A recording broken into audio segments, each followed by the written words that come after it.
تو اس لیے راستہ جو ہے نا وہ بڑا ضروری ہے کہ آپ سیدھے راستے پر چلیں. اور انہوں نے دعا بھی کر دی تھی کہ اے اللہ ربی یہدینی سواء السبیل، کہ اے اللہ میری رہبری کرنا راستے میں. آپ بھی بیٹھے ہم بھی بیٹھے نا جب کبھی کسی سواری پہ، تو ایسی بھی دعائیں کر لیا کریں کہ یا اللہ پاک راستے کے لیے ہماری رہبری کرنا اور ہمارے سفروں کو آسان کر دینا. تو اس لیے انہوں نے جب یہ دعا کی تو اللہ نے مدد کی. اللہ کا کوئی فرشتہ انہیں راستہ دکھانے یا اللہ کوئی وحی کر دیتا ہوگا دل میں کہ اس طرف کو جانا ہے، اور وہ کوئی 2 یا 3 دن کا سفر کر کے پہاڑی علاقوں کے، آپ سوچیں ابھی بھی آپ دیکھ لیں نا وہ علاقہ کہ جہاں پر یہ موسیٰ علیہ السلام اب جا رہے ہیں مدیان میں، تو اب پہاڑی علاقہ ہی ہے، بالکل صحرا ہے اور مٹی کے پہاڑ ہیں، مٹی کے رنگ کے پہاڑ ہیں لیکن پہاڑ ہیں، اور بالکل وہ نشیب و فراز والا راستہ ہے، اونچا نیچا راستہ ہے، کوئی سیدھا راستہ بھی نہیں ہے. تو آپ سوچیں کہ ایسے راستے پر چلنا کوئی آسان کام نہیں ہے اللہ کی مدد کے بغیر. تو وہی انسان جب سوچ لے کہ اللہ میں نکلنے لگا ہوں تو بس تو میری مدد کرنا. اچھا میں آپ کو ایک اور چیز بھی بتاتی جاؤں کہ جب یہ موسیٰ علیہ السلام نکلے ہیں نا، تو دیکھیں یہی ہمارے نبی کریم صلی اللہ علیہ وسلم کا بھی حکم ہے کہ جب آپ کو ایک علاقے میں تنگی ہو یا آپ کے دین میں عمل کرنا مشکل ہو، یا پھر آپ کا ایمان جو ہے وہ خطرے میں ہو جائے، یا پھر آپ کو یہ ڈر ہو کہ ظالم اور لوگ ہیں اور بے انصافی کر رہے ہیں، یا آپ نے کوئی بہتر زندگی یہاں نہیں بنا سکتے اور آپ بہتر زندگی بنا سکتے ہیں، یہاں سے نکلیں. یہ وہ تمام چیزیں ہیں کہ جو چیزیں آپ کے دین کے راستے میں آ رہی ہوں، مطلب ایسا کوئی آپ کا ایریا ہے جس میں کوئی ظالم لوگ رہتے ہیں، آپ نماز نہیں پڑھ سکتے، آپ کچھ نہیں کر سکتے، اللہ کا ذکر نہیں کر سکتے، تو اللہ تعالیٰ ایسے لوگوں سے اگر وہ نہیں نکلتے اور ان کے ایمان پہ ہی پھر اثر پڑتا جاتا ہے، وہ نماز نہ بھی پڑھے تو پھر انہیں فرق نہیں پڑتا کہ چلو سارے لوگ نہیں پڑھ رہے، ہم بھی نہیں پڑھ رہے تو کیا ہو گیا. ایسے لوگوں سے اللہ تبارک و تعالیٰ قیامت کے دن کہے گا کہ کیا میری زمین کم تھی تو تم نکل جاتے. اس کو کیا کہتے ہیں؟ ہجرت کرنا. ایسی جگہ جہاں پہ آپ کو خطرہ ہو کہ اب میری جان کا بھی خطرہ ہے یا پھر میرے ایمان کا خطرہ ہے، لوگ جتنی بدعتیں اب کر رہے ہیں، ہمیں یہ ایریا چھوڑ دینا چاہیے. آپ کو پتا چلے ہمارے ارد گرد بڑی ہی بدعت ہے اور ہمارے بچوں پہ اثر ہو رہا ہے، تو وہ ایریا چھوڑ دینا چاہیے اللہ کی خاطر، فی سبیل اللہ. اور یہ بھی ایک جہاد بھی ہے اور یہ ایک ہجرت ہے. اسی طرح موسیٰ علیہ السلام نے بھی پھر وہ ہجرت کی اور اللہ نے پھر ان کی رہبری کی. پھر اس کے بعد بتایا کہ ولما وردا ماء مدیانا وجد علیہ امتا من الناس یسکونا ووجد من دونہم امرأتین تذودان قال ما خطبکما قالتا لا نسقی حتی یصدر الرعاء وابونا شیخ کبیر. اب یہ دیکھیں آیت لمبی ہے، اب اس کا ترجمہ بھی سنتی جائیں اور بڑی چیزیں پتہ چلتی جائیں گی. کہتے ہیں ولما، اور جب وردا پہنچا، ماء ان پانی پر، مدین کے، وجدا تو پایا، علیہ اس پر، امتن من الناس ایک جماعت کو لوگوں کی، یا سکونا جو پانی پلا رہے تھے، وجدا اور پایا، من دونہم ان دونوں کے علاوہ، یعنی کہ جو 2 جماعتیں تھیں ان کے علاوہ، امرأتین 2 عورتوں کو بھی، تذودان وہ اپنی بکریوں کو روک رہی تھی، کنٹرول میں کر رہی تھی. قال کہا ما خطبکما، موسیٰ نے کہا بھی تم دونوں کا کیا معاملہ ہے؟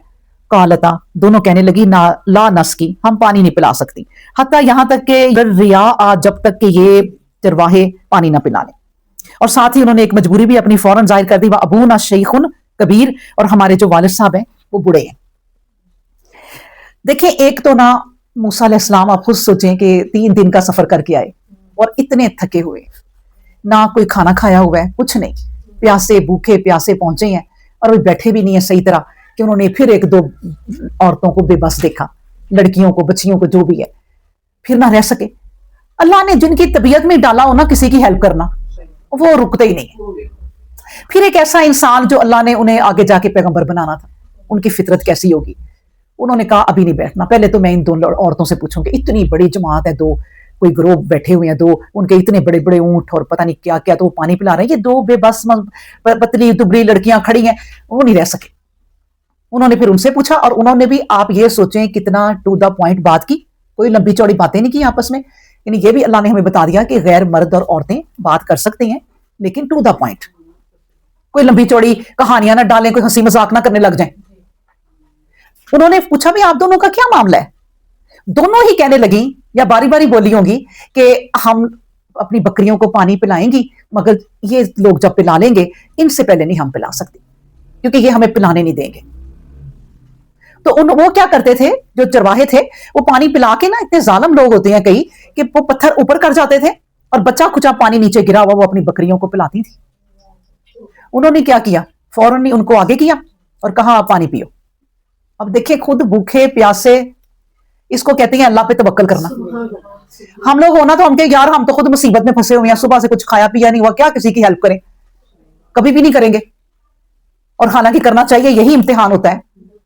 اب انہوں نے بچیوں سے کہا کہ چلو آؤ تم پلاؤ, اور جب انہوں نے آ کے اس طرح کھڑے ہوئے اور کہا کہ پلاؤ, تو وہ ان کی باڈی دیکھ کے کہ اونچے لمبے کوئی نوجوان ہے, کسی کوئی بات بھی نہیں کر سکا, کسی نے بھی کچھ نہ کہا. اب جتنے یہ میں آپ کو بتاؤں نا, یہ گنڈے بدماش جو علاقوں کے بنتے ہیں نا, یہ اتنی اندر سے بزدل ہوتے ہیں, صرف اپنا ایک روپ ڈالا ہوتا ہے نا. وہ لڑکیوں پہ روپ ڈالا ہوا تھا, لڑکیاں بیچاریاں کیا کریں. موسیٰ علیہ السلام کو جب اپنے سے بھی اونچا لمبا دیکھا ہے تو وہیں بیٹھ گئے. جب انہوں نے پانی پلایا تو وہ گھر چلی گئی اور بڑا خوش ہوئی انہوں نے کہ ایک انسان, اور ان کو کہہ کے پانی کھڑے ہو کے کہا پیو, خود جا کے پھر ایک جگہ درخت کے ساتھ ٹیک لگا کے بیٹھ گئے ہیں. ٹھیک ہے, اور اس کے بعد جو انہوں نے بات کی کہ ہمارے جو فادر ہیں, ہمارے جو والد ہیں وہ بڑے ہیں, پھر کیا تھا, فسقا لہما ثم تولى الى الظل فقال ربي اني لما انزلت علي من خير فقير. یہ ہے دعا موسیٰ کی جو میں آپ سے کہتی ہوتی ہوں کہ کیا کریں. یہ موسیٰ علیہ السلام نے دعا کی تھی کب, جب درخت کے ساتھ نہ بیٹھ گئے تھے. ایک صحابی تھے, وہ کہتے تھے میں اس علاقے میں گیا مدیان میں, تو میں نے لوگوں سے پوچھا کہ وہ درخت کہاں ہے جہاں پہ موسیٰ علیہ السلام نے ٹیک لگائی تھی. تو وہ صحابی کہتے ہیں مجھے لوگوں نے اس درخت کی طرف اشارہ کیا, وہ ببول کا درخت تھا اور میرے ساتھ میرا گھوڑا تھا. وہ کہتے ہیں میں اس درخت کے پاس گیا اور میرے گھوڑے نے وہ پتے چبائے, اور پتے چباتے چباتے چباتے تھک گیا, وہ چبائے نہیں گیا, آخر اس نے پھینک دی. تو وہ کہتے ہیں کہ میں نے وہ درخت دیکھا, سبحان اللہ, یعنی نبی کریم صلی اللہ علیہ وسلم کے زمانے میں. اب وہ کہتے ہیں کہ پھر کیا تھا, فسا کا بس پانی پلا دیا, لاہما ان دونوں کے لیے, سما پھر تولا وہ پلٹ کر چل دیے, مڑ گئے کہاں, الی الظل ایک سائے کی طرف. اس کا مطلب ہے کہ گرمی کا زمانہ تھا. آپ یہ بھی سوچیں, کیونکہ سردی میں انسان سایہ نہیں ڈھونڈتا, سردی میں تو ہر جگہ سایہ ہی ہوتا ہے. اس کا مطلب ہے کہ دھوپ تھی, گرمی کا زمانہ تھا, پیدل وہ آئے تھے, وہ ایک سائے کی طرف گئے اور جا کے فقالا فوراً ہی کہہ دیا ربی انا لما انزلت علی من خیر فقیر, اے اللہ جو تیری نعمت ہے نا, کوئی خیر ہے تیری, میں اس کا طلبگار ہوں. یاد ہے ایوب علیہ السلام کو جب اللہ تبارک و تعالیٰ نے مصیبتیں ختم کی, تو پھر جب صحیح کر دیا, صحت تندرستی دے دی, تو سونے کی ٹڈیاں اتری. اب وہ سونے کی ٹڈیاں نہ پکڑتے جا رہے ہیں. تو نبی اللہ تبارک و تعالیٰ کہتے ہیں ایوب آپ بھرے نہیں, آپ کا دل نہیں بھرا. وہ کہتے ہیں اللہ تیری نعمتوں سے کون دل بھرے اپنا, تیری نعمتیں اتنی ہیں ماشاءاللہ. تو وہ جو اللہ کی بے شمار نعمتیں نا, کبھی کبھی میں بھی سوچتی ہوتی ہوں کہ اللہ تبارک و تعالیٰ نے ہمیں اتنی پیاری پیاری نعمتیں دی ہوئی ہیں, لیکن دل کہتا ہے یہ بھی ہو وہ بھی ہو. تو میں نے کہا یہ تو بڑی بری بات ہے. پھر میرے دل میں بھی آیا کہ یار اللہ کی نعمتیں اتنی ہیں, ہم کیا کریں. تو ہم کہتے ہیں کہ اللہ ہمیں بھی دو. اللہ سے مانگ رہے ہیں نا, کسی اور سے تو نہیں نا مانگ رہے ہیں. ہاں انسانوں سے مانگے تو برا لگتا ہے, وہ منگتے لگتے ہیں, اتنا فضول کام ہے نا یہ. اللہ سے مانگو تو کوئی آپ اپنی کوئی پرسنل بات جو کسی کو بھی نہیں نا بتا سکتی, کہ بتائیں تو بری بن جائیں, وہ اللہ وہ بھی سنتا ہے. سنائیں, اللہ کو سنائیں, وہ آرام سے اللہ, بلکہ خوش ہوتا ہے اللہ کہ میرا بندہ مجھے ہر بات اپنی سنا رہا ہے, کہ وہ میرے پہ توکل کرتا ہے, کہ اللہ میں آپ پہ توکل کرتی ہوں. تو اس لیے وہ جب سائے میں بیٹھے ہیں نا, فوراً کہا اللہ آپ کی جو خیر ہے نا, جو بنائی ہے, میں اس کا طلبگار ہوں. بس یہ گھر سے بھی نکلے نا, ربی انا لما انزلت علی من خیر فقیر. آپ کو کوئی ضرورت ہے اور کوئی ایسا وقت چل رہا ہے کہ آپ کو ضرورت ہے کسی چیز کی, پیسوں کی, اور ہماری زندگی میں پیسے کا ہی مسئلہ آتا ہے نا, تو آپ اللہ سے کہا کریں ربی انا لما انزلت علی من خیر فقیر. اے اللہ جو تیری دولت ہے نا اس دنیا کی, یہ میں اس کے لیے بھی محتاج ہوں, مجھے دے, اپنی جانب سے دے اور بے شمار دے, اور مجھے کسی کا تو محتاج نہ کر. صحیح ہے نا.